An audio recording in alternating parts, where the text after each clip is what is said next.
The impeachment of Andrew Johnson was initiated on February 24, 1868, when the United States House of Representatives resolved to impeach Andrew Johnson, the 17th President of the United States, for high crimes and misdemeanors, which were detailed in 11 articles of impeachment. The primary charge against Johnson was that he had violated the Tenure of Office Act, passed by Congress in March 1867 over Johnson's veto. Specifically, he had removed from office Edwin Stanton, the Secretary of War whom the act was largely designed to protect. Stanton often sided with the radical Republican faction that passed the act, and Stanton did not have a good relationship with Johnson. Johnson attempted to replace Stanton with Brevet Major General Lorenzo Thomas. Johnson became the first American president to be impeached on March 2–3, 1868, when the House formally adopted the Articles of Impeachment and forwarded them to the United States Senate for adjudication. The trial in the Senate began 3 days later, with Chief Justice Salmon P. Chase presiding. On May 16, the Senate did not convict Johnson on one of the articles, with the 35–19 vote in favor of conviction falling 1 vote short of the necessary 2/3 majority. A 10-day recess was called before attempting to convict him on additional articles. On May 26, the Senate did not convict the president on 2 articles, both by the same margin, after which the trial was adjourned without considering the remaining 8 articles of impeachment. The impeachment and trial of Andrew Johnson had important political implications for the balance of federal legislative executive power. It maintained the principle that Congress should not remove the president from office simply because its members disagreed with him over policy, style, and administration of the office.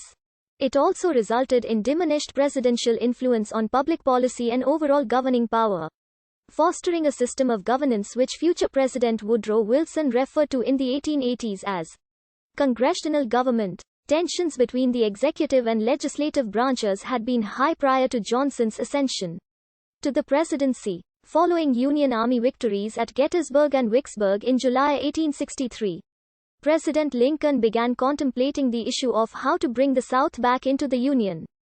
He wished to offer an olive branch to the rebel states by pursuing a lenient plan for their reintegration. The forgiving tone of the president's plan, plus the fact that he implemented it by presidential directive without consulting Congress, incensed radical Republicans, who countered with a more stringent plan. Their proposal for Southern Reconstruction, the Wade-Davis Bill, passed both houses of Congress in July 1864, but was pocket vetoed by the president and never took effect. The assassination of Abraham Lincoln on April 14, 1865, just days after the Army of Northern Virginia's surrender at Appomattox, briefly lessened the tension over who would set the terms of peace. The radicals, while suspicious of the new president and his policies, believed based on his record that he would defer or at least acquiesce to their hardline proposals. Though a Democrat from Tennessee, Johnson had been a fierce critic of the Southern secession. Then after several states left the Union, including his own, he chose to stay in Washington. And later, when Union troops occupied Tennessee, Johnson was appointed military governor. While in that position he had exercised his powers with vigor, frequently stating that treason must be made odious and traitors punished. Johnson, however, embraced Lincoln's more lenient policies, thus rejecting the radicals, and setting the stage for a showdown between the president and Congress.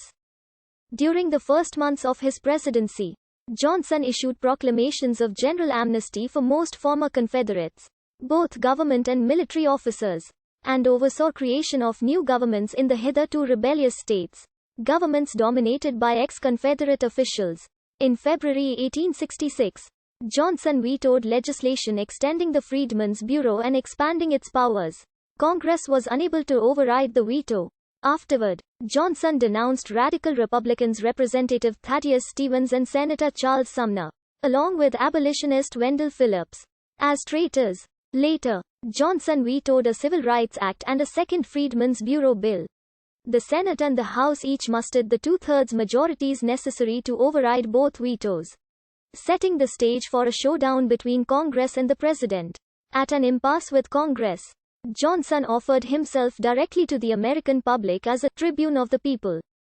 In the late summer of 1866, the president embarked on a national swing around the circle speaking tour, where he asked his audiences for their support in his battle against the Congress and urged voters to elect representatives to Congress in the upcoming midterm